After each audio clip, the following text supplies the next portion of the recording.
Retour ici sur le village de la science 2009 avec une nouvelle intervention et nous allons parler bien, du cancer puisque vous le savez ici au sein de la fête de la science bien, il y a beaucoup de choses qui sont faites notamment également autour de l'ARC et de la recherche contre le cancer.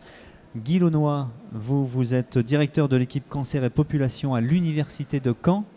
Vous êtes concerné par cette question cancer. On parle beaucoup et on a parlé beaucoup ces derniers temps du plan cancer 2009-2013. C'est quoi ce plan cancer? Le plan cancer 2009-2013, c'est le plan cancer numéro 2. Après un plan cancer numéro 1 qui avait été établi il y a à peu près 6-7 ans et qui a permis de donner une lisibilité largement meilleure à ce qui se fait dans le domaine du cancer, dans le domaine de la recherche, mais aussi dans le domaine du soin. Et ce plan cancer numéro 2, c'est la continuité de ce plan cancer numéro 1, en particulier par le fait que maintenant l'Institut national du cancer, agence qui a été créée lors du plan cancer numéro 1, permet d'organiser toute la recherche sur le cancer en France. Et ce qui caractérise ce plan cancer numéro 2, c'est les priorités qui sont données à 3 choses: la prévention, le dépistage des cancers, et en particulier le dépistage du cancer du sein et du côlon rectum, et les inégalités sociales. Et c'est quelque chose qui est tout à fait nouveau par rapport au plan cancer numéro 1.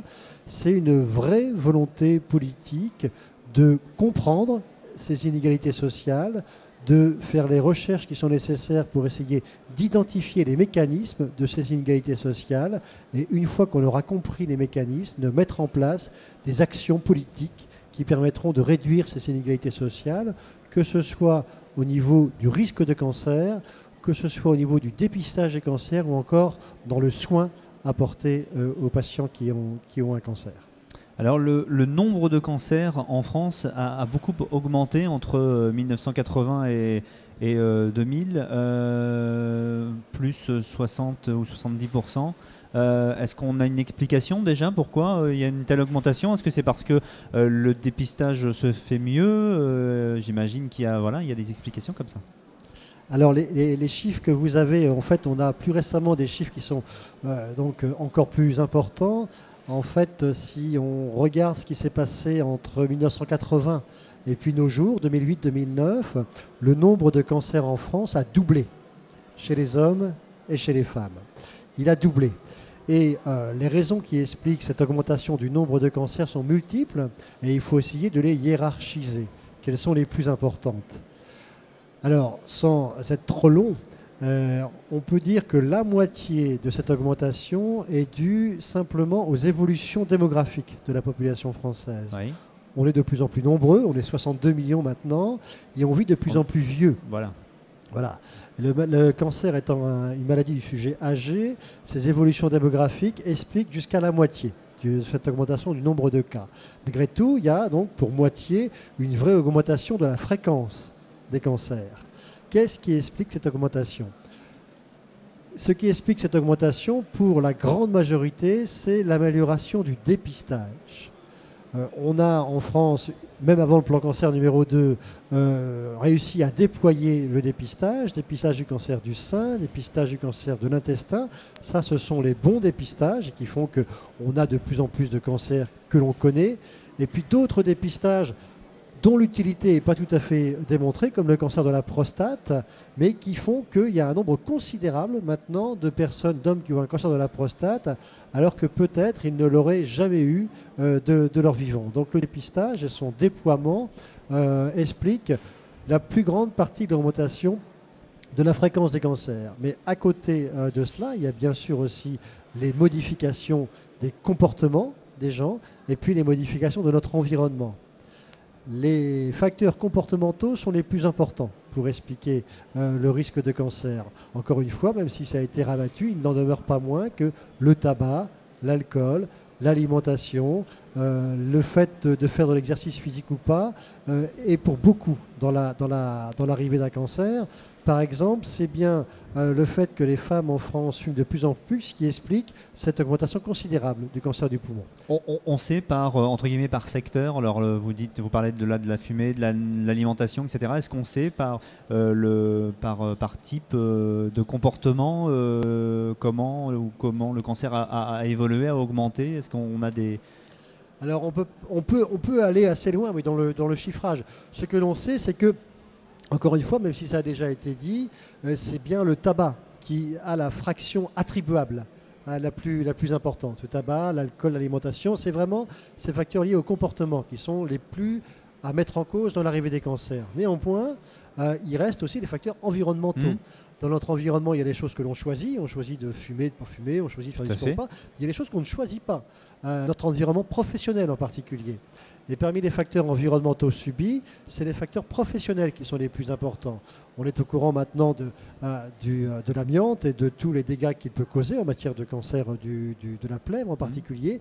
Mais il y a d'autres cancérogènes qui sont présents dans le milieu professionnel qui restent à être identifiés. Et là, il faut absolument que la recherche progresse dans ce domaine.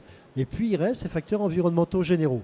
Alors, c'est les facteurs environnementaux généraux auxquels on pense tout de suite, en fait, quand on voit l'augmentation du nombre de cas de cancer. Et pourtant, c'est bien ceux-là qui sont le moins responsables de l'augmentation du nombre de cas.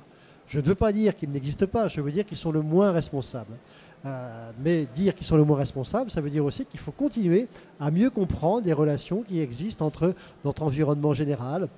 Il faut continuer à faire des recherches sur les pesticides, il faut continuer à faire des recherches sur les téléphones portables, il faut continuer à faire des recherches sur tous les facteurs environnementaux dont on peut supposer qu'ils ont un risque. Jusqu'à présent, encore une fois, par exemple le téléphone portable, aucune étude n'a démontré qu'il y avait un lien entre l'utilisation du téléphone portable et puis le cancer du cerveau. Au contraire, les études qui sont disponibles actuellement montrent qu'il n'y a plutôt pas de lien, mais il n'en demeure pas moins qu'il faut continuer à faire des recherches. Après, le chercheur fait ses recherches, il donne ses résultats aux décideurs, c'est aux décideurs de savoir quoi faire. Et dans certains cas, c'est le principe de précaution qui prévaut. Alors, est-ce que c'est bon, est-ce que c'est pas bon? Là, cette fois-ci, ce n'est pas du domaine de la recherche, c'est du domaine de la politique. Chaque citoyen considérera que, en l'absence de connaissances, est-ce qu'il est justifié de faire un moratoire sur telle ou telle chose?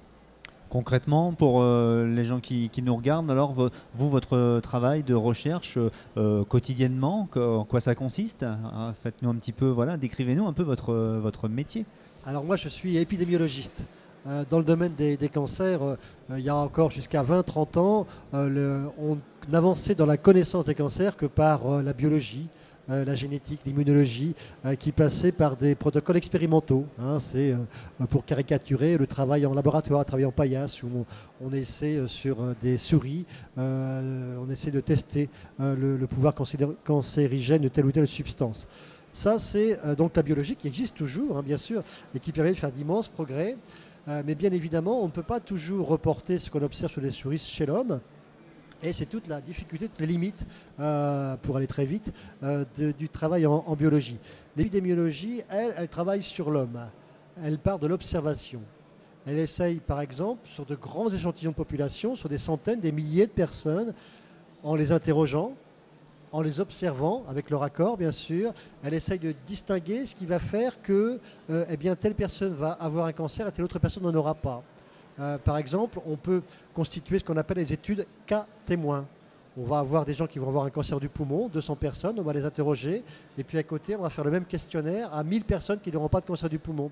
Et puis après, avec des approches statistiques, on va essayer de savoir ce qui distingue les gens qui ont un cancer des gens qui n'ont pas eu de cancer. Ou alors, on met en place des cohortes. Là, ce sont des milliers de personnes qui, au départ, sont en bonne santé, qui sont volontaires et qui vont participer à un travail comme ça, un travail de fourmi sur plusieurs années. Pendant des années, ils vont répondre à des interrogatoires. On va essayer de savoir ce qu'ils ont fumé, ce qu'ils ont bu. On va essayer de connaître les biomarqueurs qu'il y a dans leur sang. Et puis, à terme, dans cette population de plusieurs dizaines de milliers de personnes, certaines personnes vont développer une maladie. Et bien, grâce au fait qu'ils ont participé depuis 5-10 ans à cette cohorte, on va remonter dans le temps, et là encore, on pourra essayer de distinguer quels sont les éléments qui ont fait que cette personne a eu un cancer et pas tel autre. Voilà, c'est une approche donc populationnelle, sur des centaines, sur des milliers de personnes, qui procèdent non pas par expérimentation, mais par observation. pour lequel on a besoin de la statistique, bien sûr, de l'informatique. Et ce sont des approches qui vont venir complémentaires aux approches habituelles, biologiques, expérimentales. Très bien, merci. C'est très intéressant forcément, toutes ces précisions, toutes ces choses. Merci à vous. Merci d'être venu nous expliquer un petit peu tout ça, puisque pendant la fête de la science 2009, on le répète, il y a une forte mobilisation, notamment de l'ARC, donc avec de nombreuses conférences, et vous en avez donné une il y a très peu de temps. On se retrouve pour une autre intervention dans très peu de temps. D'ici là, à tout à l'heure.